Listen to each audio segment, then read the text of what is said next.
मित्रों, कैसे हैं आप लोग। आशा करती हूँ आप लोग अच्छे होंगे। आज हम नई इकाई समझने से पहले एक कहानी सुनेंगे। कहानी है शिवाजी महाराज की। शिवाजी महाराज जो अपने बिस्तर पर लेटे हुए हैं, तब वहाँ पर एक बालक आता है जिसका नाम है मालव जी। शिवाजी के गर्दन पर वह तलवार रख देता है। वह शिवाजी को मारने के हेतु से आता है। जैसे ही वह गर्दन पर तलवार रखता है कि वहाँ पर तानाजी आ जाते हैं। तानाजी जो शिवाजी के सेना नायक हैं और उसे गिरफ्तार कर लेते हैं। इसी आहट में शिवाजी भी जाग जाते हैं। वह भी अपनी आंखें खोल देते हैं। वह बालक से कहते हैं कि एक बात सच सच बताना कि तुम मुझे मारकर क्या मराठा साम्राज्य के मालिक बनना चाहते हो, या फिर मैंने तुम्हें कोई हानि पहुंचाने की चेष्टा की थी। तब वह बालक हिम्मत और निडर से यह जवाब देता है कि पहले मेरी एक बात सुनिए। शिवाजी कहते हैं कि हाँ बताओ, तुम्हें क्या दिक्कत थी। वह बालक कहता है कि मेरे पिताजी आपकी सेना में सेना नायक थे। उनके मरे हुए आज 2 साल हो गए हैं। उसके जाने के बाद मैं और मेरी माँ 2 परिवार के लोग हैं जो अपना गुजारा करते हैं, पर आज हमारे गुजारे के लिए हमारे पास 2 वक्त की रोटी भी नहीं है। तब शिवाजी उससे कहते हैं कि तुम्हें इतना कष्ट था तो तुम मेरे पास क्यों नहीं आए। तब बालक कहता है कि मेरे आने की क्या आवश्यकता थी।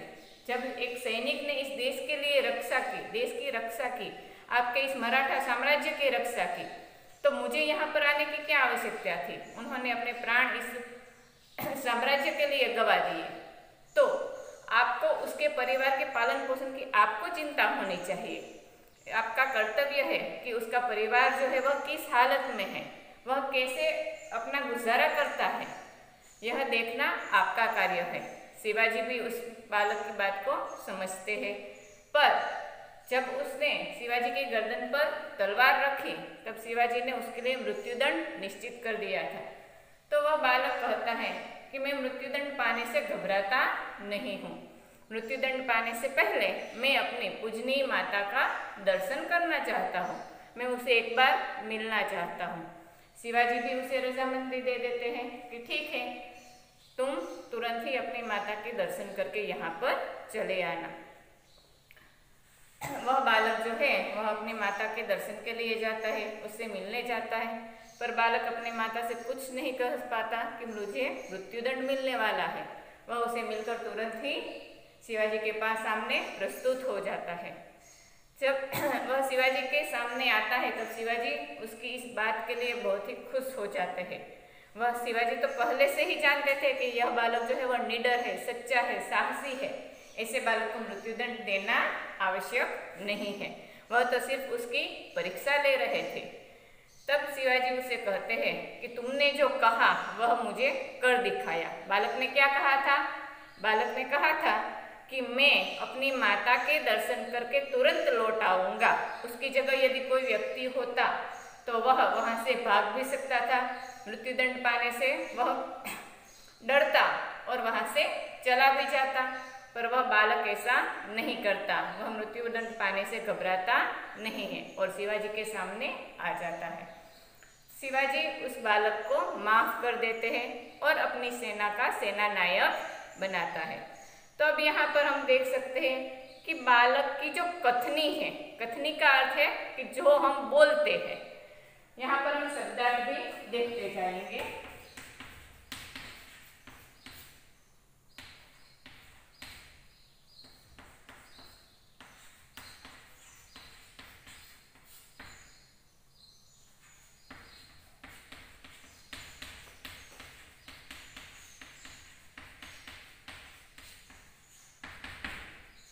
कथनी का अर्थ है कि हम जो बोलते हैं वह, और करनी, बालक ने जो कथनी कही थी वह कार्य किया, अर्थात करनी।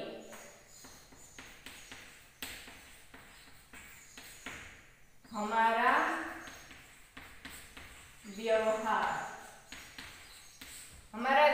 भी ऐसा होना चाहिए जो हम बोलते हैं वह करें।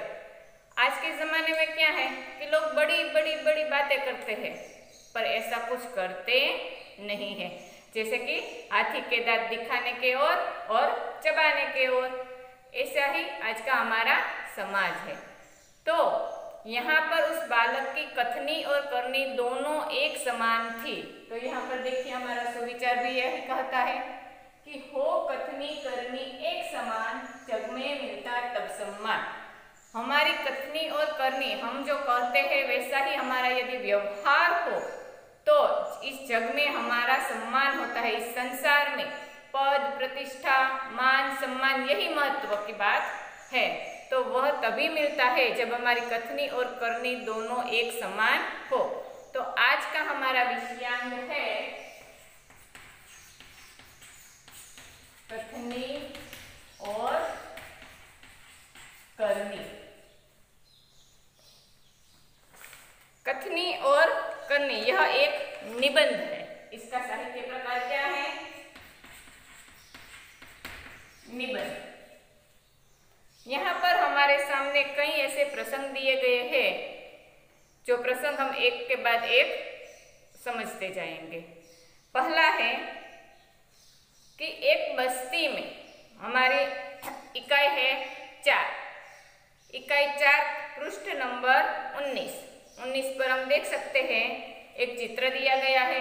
वहां पर एक सज्जन जो है वह फूल तोड़ रहे हैं और वहां पर एक तख्ती लगी हुई है कि यहाँ फूल तोड़ना मना है। अब जहाँ पर ऐसी मनाही की गई हो वहां पर हम ऐसा कार्य कभी नहीं करते। तो वहां पर हम देखते हैं कि एक सज्जन जो है वह फूल तोड़ रहे हैं। तो यह जो प्रसंग है हम पहले से सुनेंगे। ईश्वर ने मनुष्य को अन्य प्राणियों से श्रेष्ठ बनाया है, कई गुणों से उसे संवारा है, इसका उसे अभिमान भी होता है। परंतु स्वयं को गुणों की खान समझने वाला व्यक्ति कई बार ऐसे कार्य करता है जिन्हें वह गलत बताता है। कथनी और करनी दोनों में अंतर, ऐसे कई उदाहरण हम रोज देख सकते हैं। तो ईश्वर को मनुष्य को अन्य प्राणियों से श्रेष्ठ बनाया है। तो हम देख सकते हैं कि इस दुनिया में कई प्राणी हैं। ईश्वर ने सभी प्राणी को बनाया है पर सभी प्राणी अलग अलग है। मनुष्य को भी एक प्राणी में गिनती होती है, पर मनुष्य जो है वह 2 पैरों वाला प्राणी है, जबकि दूसरे 4 पैरों वाले पशु पक्षी कई हैं हमारे जिसके 2 पैर है। मनुष्य जो है वह 2 पैरों वाला होने के बावजूद भी टेढ़ा चलता है, कभी सीधा नहीं चलता। और जब हम जानवर को देखें 4 पैर वाले हैं पर वह हमेशा सीधे चलते हैं। तो मनुष्य ऐसा ही है, उसे अपने इन गुणों का अभिमान भी है। बस्ती के बीच सरकार ने पार्क बनाने की जगह छोड़ रखी थी। एक बस्ती है, वहां पर सरकार ने पार्क अर्थात बगीचा,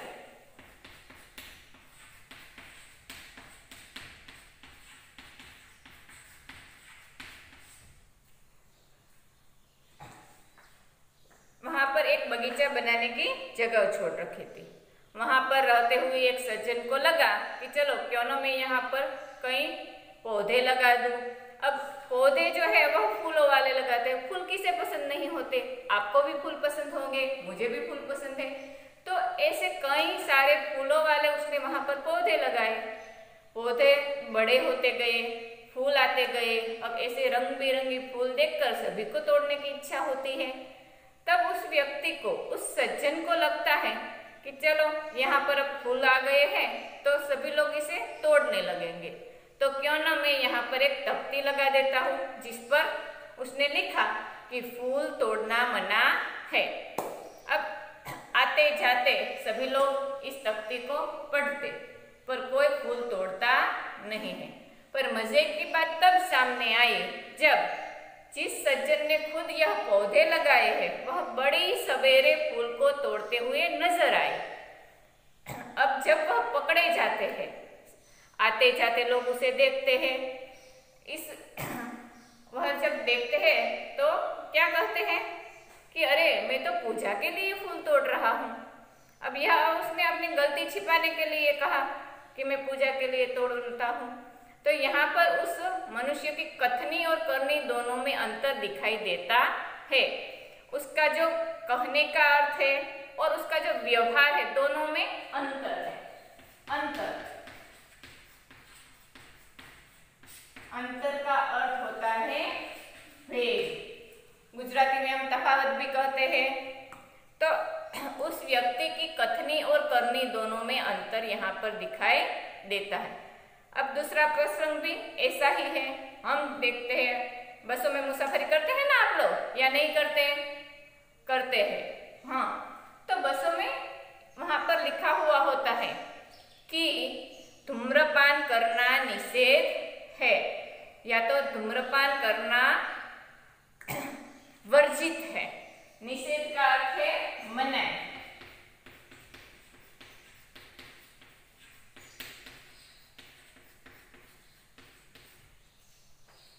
धूम्रपान करना निषेध है। निषेध अर्थात मनाही या फिर वर्जित। अर्थात कहने का अर्थ है कि बस में मनुष्य सिगारेट या बीड़ी नहीं पी सकता। तो यहाँ पर हम देख सकते हैं कि कंडक्टर जो है वह टिकट लेने जाता है, एक सज्जन जो है वह सिगारेट जलाकर पी रहा होता है। तो कंडक्टर उसे मना करता है कि यहाँ पर बोर्ड में लिखा है कि धूम्रपान करना निषेध है। उस व्यक्ति को जलाई हुई सिगारेट बारी के बाहर फेंक देने की वह कहता है। अब मजे की बात तब सामने आई जब कंडक्टर खुद केबिन में जाकर अपने ड्राइवर के साथ सिगारेट जलाई। तब उस यात्री ने उसे कहा कि सिगारेट पीना मना है। अब कंडक्टर जो है वह अपनी गलती छिपाने के लिए क्या कहता है कि यह वाक्य तो आपके लिए है, हमारे लिए नहीं है। तो यहाँ पर उस कंडक्टर की बात में देखिए, कथनी और करनी दोनों में अंतर देख सकते हैं। वह दूसरों के लिए तो कहता है कि सिगारेट पीना मना है, तो बस में यदि सिगारेट पीने की मनाही होती है तो सभी के लिए होती है। कंडक्टर पी सकता है ऐसा तो नहीं है। तो यहाँ पर कंडक्टर की कथनी और करनी दोनों में हम अंतर देख सकते हैं। उसके बाद तीसरा प्रसंग है, एक दुकान है। दुकान के सामने एक व्यक्ति आता है। दुकान जो है वह किराने की दुकान है। वह कुछ चीज सामान लेने के लिए वहां पर आता है। ठीक दुकान के सामने ही वह अपना स्कूटर खड़ा करता है। तो दुकानदार का जो मालिक है वह क्या करता है कि यहाँ दुकान के सामने स्कूटर मत खड़ा करो, यह बीच सड़क पर तुम्हारा स्कूटर रहेगा। तो वह व्यक्ति क्या कहता है कि मुझे तो कुछ ही सामान लेना है, मैं अभी तुरंत ही यहाँ से चला जाऊंगा। पर वह दुकानदार मानता नहीं है और उसका जो स्कूटर है वह हटवा देता है। थोड़ी देर बाद वहां पर उसका बेटा आता है। वह दुकान के सामने ही स्कूटर रखता है। तब वह जो व्यक्ति है, सज्जन है, वह कहता है कि आपने इसे तो मना नहीं किया। तब दुकानदार क्या कहता है? दुकानदार कहता है कि यह तो मेरा बेटा है, मैं इसे कैसे मना कर सकता हूँ। तो यहाँ पर देखिए, वह व्यक्ति जो है अपने बेटे को मना नहीं करता। तो यहाँ पर दुकानदार की कथनी और करनी दोनों में अंतर देख सकते हैं कि जो वह कहता है दूसरों को, वह खुद अपनाता नहीं है। यहाँ पर दोनों में अंतर हम देख सकते हैं। उसके बाद का एक प्रसंग है कि एक दिन एक सज्जन के घर उनके जो मित्र है वह उसे मिलने आते हैं। दोनों बातचीत में बहुत ही मशगूल है। तभी दरवाजा खटखटाया जाता है। वह सज्जन जो है वह खिड़की से बाहर देखता है कि कौन आया है। तो उसने देखा कि मकान का मालिक है जो किराया लेने आता है। कई महीनों से उसने किराया भी नहीं दिया है। अब वह क्या करे?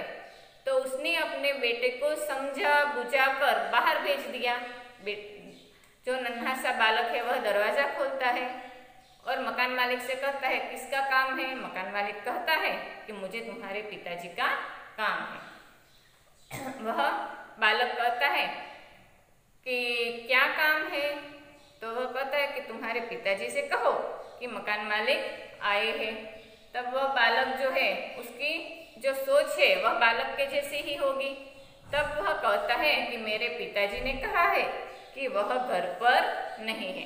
अब बालक झूठ तो नहीं बोल पाता, वह क्या कहता है, जो उसके पिताजी ने उसे कहा है वही कहता है कि मेरे पिताजी ने मुझे कहा है कि वह घर पर नहीं है। अब यह सुनकर उस कमरे में बैठे हुआ मित्र और मकान मालिक दोनों हंस पड़ते हैं। तो यहाँ पर देखिए, हम बालक को कभी झूठ बोलना नहीं सिखाते। बालक को यदि हम बचपन से ही झूठ बोलने की आदत डालेंगे तो वह बड़ा होकर भी झूठ बोलेगा। तो हम बालक को क्या कहते हैं कि सच सच बताओ, सच बात करो, ऐसा हम कहते हैं ना। तो यहाँ पर बालक को झूठ कहा जाता है, पर बालक तो ईश्वर का रूप है। उसने तो जो उसके पिताजी ने कहा वही बोल दिया कि मेरे पिताजी घर पर नहीं है। तो यहाँ पर भी हम देख सकते हैं कि कथनी और करनी दोनों में अंतर है। उसके बाद का एक प्रसंग है, वह देखिए। एक सज्जन जो है वह जल बिजली का बिल भरने जाते हैं। कौन सा बिल? जल बिजली का। अब हम देखते हैं कि बिजली की जो लाइन होती है, कतार, यहाँ पर हम देखते हैं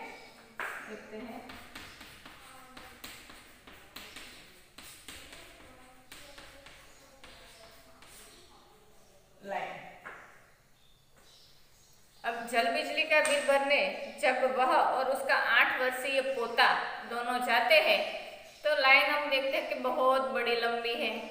अब वहां पर जाते हुए उस सज्जन ने सोचा कि इतनी बड़ी लंबी लाइन में हमारी बारी कब आएगी। तब वह कुछ सोचने लगते हैं। तो यहाँ वह जब सोचते हैं तब उसे अपना एक परिचित व्यक्ति दिखाई देता है। वह तुरंत ही उसे कहता है कि यह लो बेटा बिजली का बिल, तुम घर पर ही भूल आए। और सामने वाला व्यक्ति कुछ बोले उससे पहले ही उसके हाथ में वह बिल और राशि अर्थात पैसा या रकम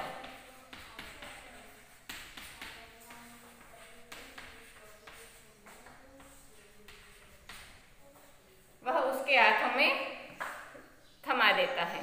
तब वह 8 वर्षीय जो पोता है वह बोलता रहता है कि दादाजी चलो ना लाइन में लगिए। हम लाइन में लगते हैं। यह सुनकर वहां पर खड़े सभी लोग हंस देते हैं। तो यहाँ पर दादाजी की कथनी और करनी दोनों में अंतर हम देख सकते हैं। तो कहने का अर्थ है कि जब हम बड़े बड़े आदर्शों की बात करते हैं, बड़ी बड़ी बातें करते हैं, तो हमारी जो बात हम जो कहते हैं उसमें और हमारे व्यवहार में कभी अंतर होना नहीं चाहिए। इस प्रकार हमारा आचरण भी अच्छा हो, जो हम बोलते हैं उससे हमारा आचरण भी अच्छा हो सकता है। तो यहाँ पर हमने देखा कि हमारी कथनी और करनी दोनों एक समान होनी चाहिए। आप इस पाठ, यह जो गद्य है उसे पढ़ेंगे और उसका गुजराती में अनुवाद भी करेंगे। आप गृह कार्य में यह जो शब्दार्थ है वह 2 बार लिखकर लाएंगे। धन्यवाद। सुप्रभात छात्र मित्रों, कैसे हैं आप लोग? आशा करती हूँ आप लोग अच्छे होंगे। आज हम नई इकाई समझने से पहले एक कहानी सुनेंगे। कहानी है शिवाजी महाराज की। शिवाजी महाराज जो अपने बिस्तर पर लेटे हुए हैं, तब वहाँ पर एक बालक आता है जिसका नाम है मालव जी। शिवाजी के गर्दन पर वह तलवार रख देता है। वह शिवाजी को मारने के हेतु से आता है। जैसे ही वह गर्दन पर तलवार रखता है कि वहाँ पर तानाजी आ जाते हैं। तानाजी जो शिवाजी के सेना नायक हैं और उसे गिरफ्तार कर लेते हैं। इसी आहट में शिवाजी भी जाग जाते हैं। वह भी अपनी आंखें खोल देते हैं। वह बालक से कहते हैं कि एक बात सच सच बताना कि तुम मुझे मारकर क्या मराठा साम्राज्य के मालिक बनना चाहते हो, या फिर मैंने तुम्हें कोई हानि पहुंचाने की चेष्टा की थी। तब वह बालक हिम्मत और निडर से यह जवाब देता है कि पहले मेरी एक बात सुनिए। शिवाजी कहते हैं कि हाँ बताओ, तुम्हें क्या दिक्कत थी? वह बालक कहता है कि मेरे पिताजी आपकी सेना में सेना नायक थे। उनके मरे हुए आज 2 साल हो गए हैं। उसके जाने के बाद मैं और मेरी माँ 2 परिवार के लोग हैं जो अपना गुजारा करते हैं, पर आज हमारे गुजारे के लिए हमारे पास 2 वक्त की रोटी भी नहीं है। तब शिवाजी उससे कहते हैं कि तुम्हें इतना कष्ट था तो तुम मेरे पास क्यों नहीं आए। तब बालक कहता है कि मेरे आने की क्या आवश्यकता थी, जब एक सैनिक ने इस देश के लिए देश की रक्षा की, आपके इस मराठा साम्राज्य की रक्षा की, तो मुझे यहाँ पर आने की क्या आवश्यकता थी। उन्होंने अपने प्राण इस साम्राज्य के लिए गवा दिए, तो आपको उसके परिवार के पालन पोषण की आपको चिंता होनी चाहिए। आपका कर्तव्य है कि उसका परिवार जो है वह किस हालत में है, वह कैसे अपना गुजारा करता है, यह देखना आपका कार्य है। शिवाजी भी उस बालक की बात को समझते हैं, पर जब उसने शिवाजी की गर्दन पर तलवार रखी तब शिवाजी ने उसके लिए मृत्युदंड निश्चित कर दिया था। तो वह बालक कहता है कि मैं मृत्युदंड पाने से घबराता नहीं हूँ, मृत्युदंड पाने से पहले मैं अपनी पूजनीय माता का दर्शन करना चाहता हूँ, मैं उसे एक बार मिलना चाहता हूँ। शिवाजी भी उसे रजामंदी दे देते हैं कि ठीक है, तुम तुरंत ही अपनी माता के दर्शन करके यहाँ पर चले आना। वह बालक जो है वह अपनी माता के दर्शन के लिए जाता है, उससे मिलने जाता है, पर बालक अपनी माता से कुछ नहीं कह पाता कि मुझे मृत्युदंड मिलने वाला है। वह उसे मिलकर तुरंत ही शिवाजी के पास सामने प्रस्तुत हो जाता है। जब वह शिवाजी के सामने आता है तब शिवाजी उसकी इस बात के लिए बहुत ही खुश हो जाते हैं। वह शिवाजी तो पहले से ही जानते थे कि यह बालक जो है वह निडर है, सच्चा है, साहसी है, ऐसे बालक को मृत्युदंड देना आवश्यक नहीं है, वह तो सिर्फ उसकी परीक्षा ले रहे थे। तब शिवाजी उसे कहते हैं कि तुमने जो कहा वह मुझे कर दिखाया। बालक ने क्या कहा था? बालक ने कहा था कि मैं अपनी माता के दर्शन करके तुरंत लौट आऊँगा।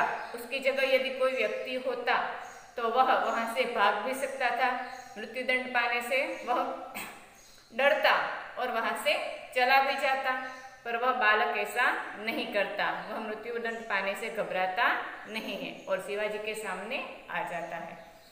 शिवाजी उस बालक को माफ कर देते हैं और अपनी सेना का सेना नायक बनाता है। तो अब यहाँ पर हम देख सकते हैं कि बालक की जो कथनी है, कथनी का अर्थ है कि जो हम बोलते हैं। यहाँ पर हम शब्दार्थ भी देखते जाएंगे।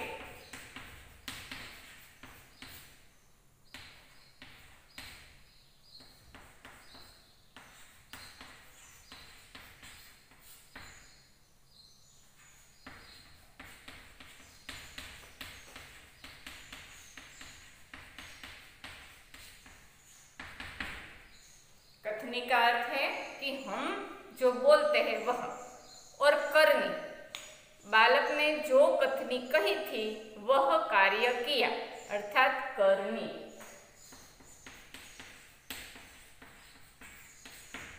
हमारा व्यवहार,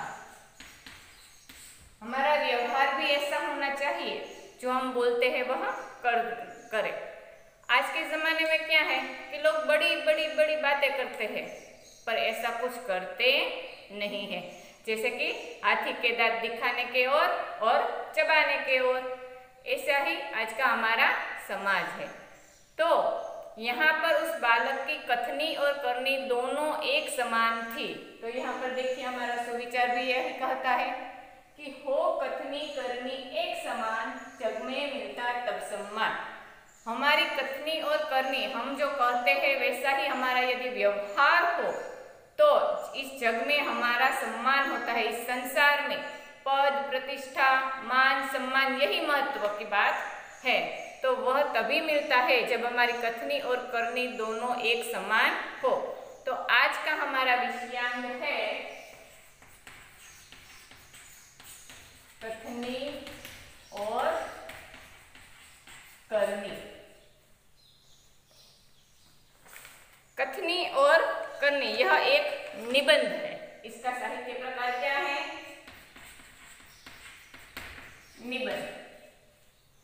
यहाँ पर हमारे सामने कई ऐसे प्रसंग दिए गए हैं जो प्रसंग हम एक के बाद एक समझते जाएंगे।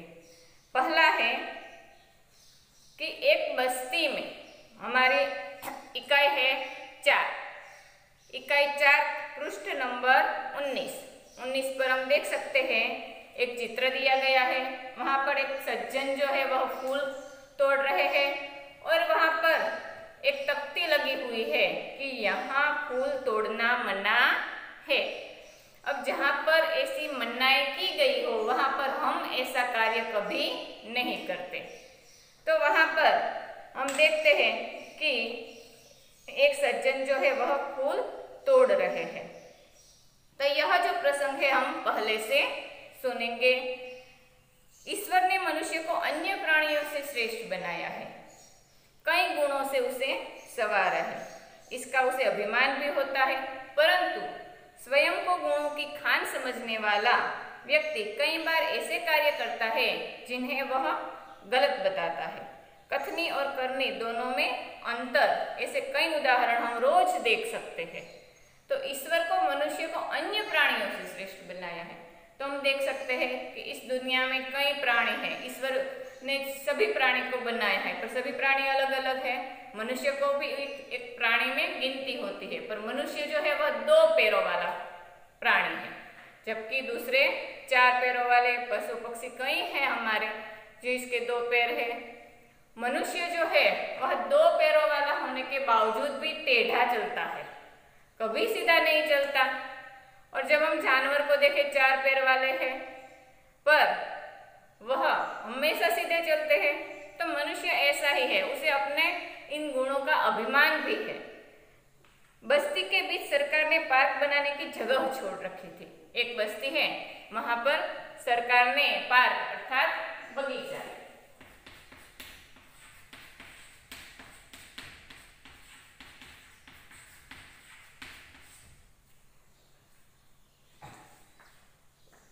एक बगीचा बनाने की जगह छोड़ रखी थी। वहां पर रहते हुए एक सज्जन को लगा कि चलो क्यों ना मैं यहाँ पर कई पौधे लगा दूं।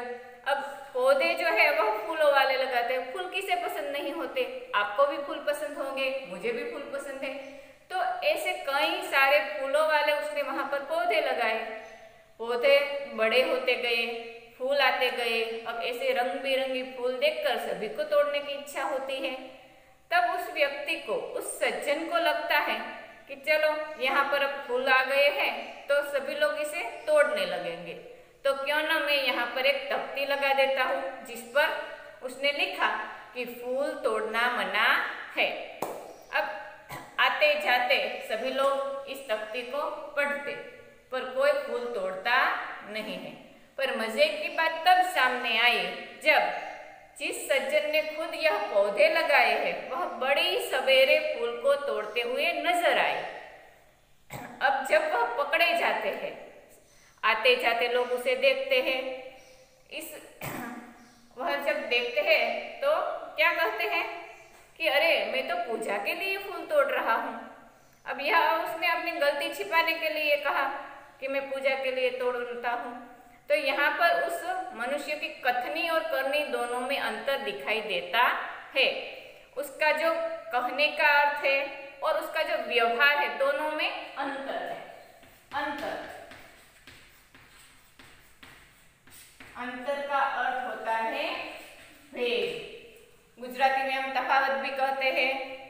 तो उस व्यक्ति की कथनी और करनी दोनों में अंतर यहाँ पर दिखाई देता है। अब दूसरा प्रसंग भी ऐसा ही है। हम देखते हैं बसों में मुसाफरी करते हैं ना आप लोग, या नहीं करते? करते हैं। हाँ, तो बसों में वहां पर लिखा हुआ होता है कि धूम्रपान करना निषेध है, या तो धूम्रपान करना वर्जित है। निषेध का अर्थ है मनाही।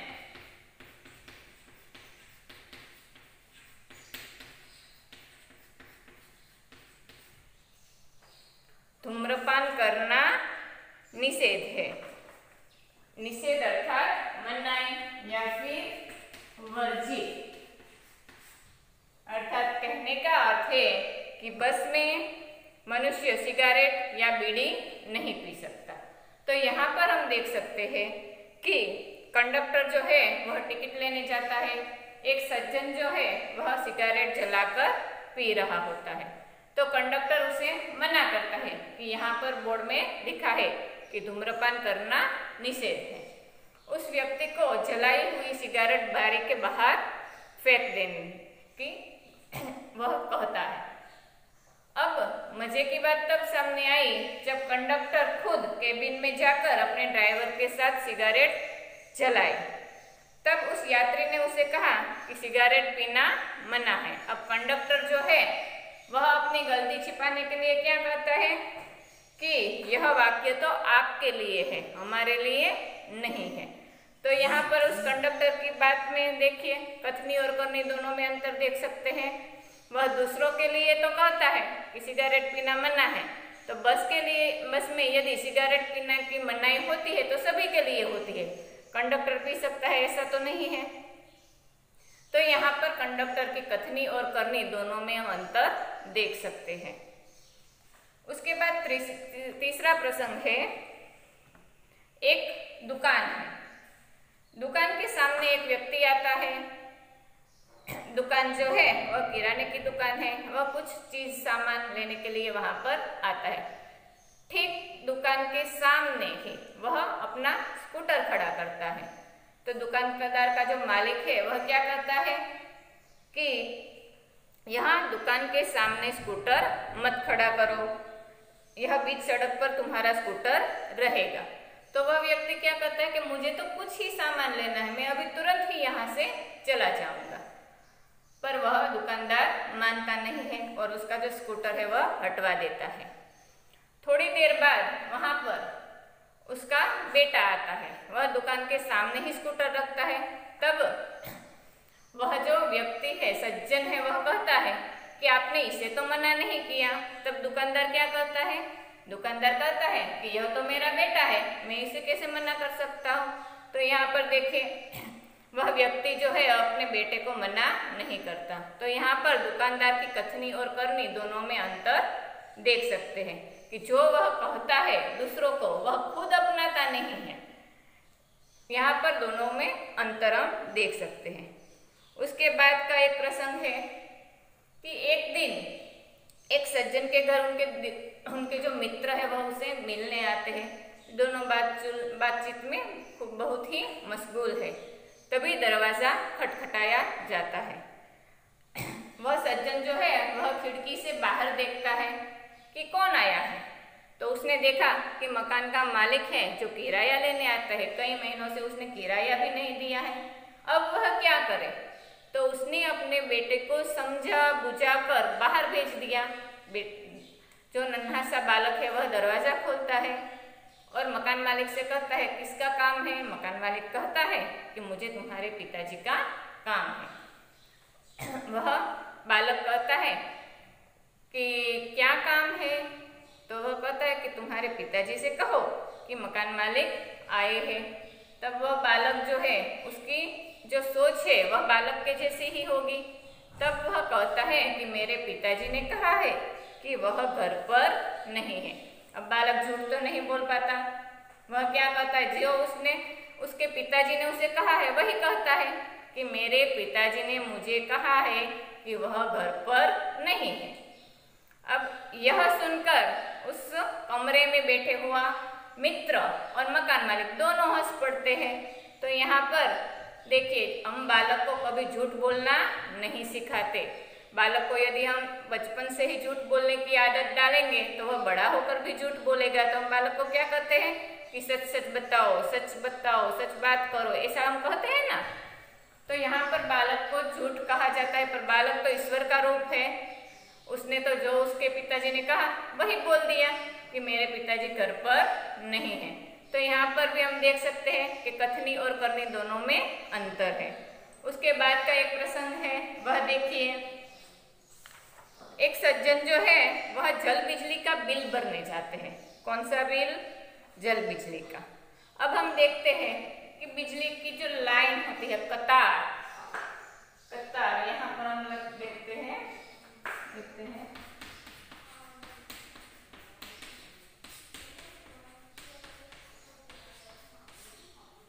लाइन।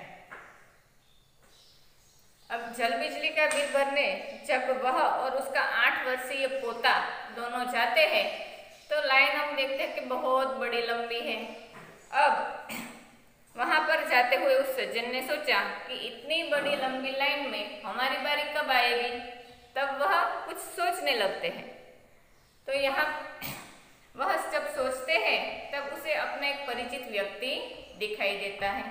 वह तुरंत ही उसे कहता है कि यह लो बेटा, बिजली का बिल तुम घर पर ही भूल आए। और सामने वाला व्यक्ति कुछ बोले उससे पहले ही उसके हाथ में वह बिल और राशि अर्थात पैसा या रकम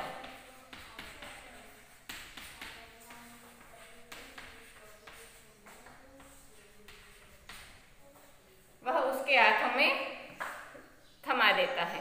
तब वह 8 वर्षीय जो पोता है वह बोलता रहता है कि दादाजी चलो ना, लाइन में लगिए। हम लाइन में लगते हैं। यह सुनकर वहां पर खड़े सभी लोग हंस देते हैं। तो यहाँ पर दादाजी की कथनी और करनी दोनों में अंतर हम देख सकते हैं। तो कहने का अर्थ है कि जब हम बड़े बड़े आदर्शों की बात करते हैं, बड़ी बड़ी बातें करते हैं, तो हमारी जो बात हम जो कहते हैं उसमें और हमारे व्यवहार में कभी अंतर होना नहीं चाहिए।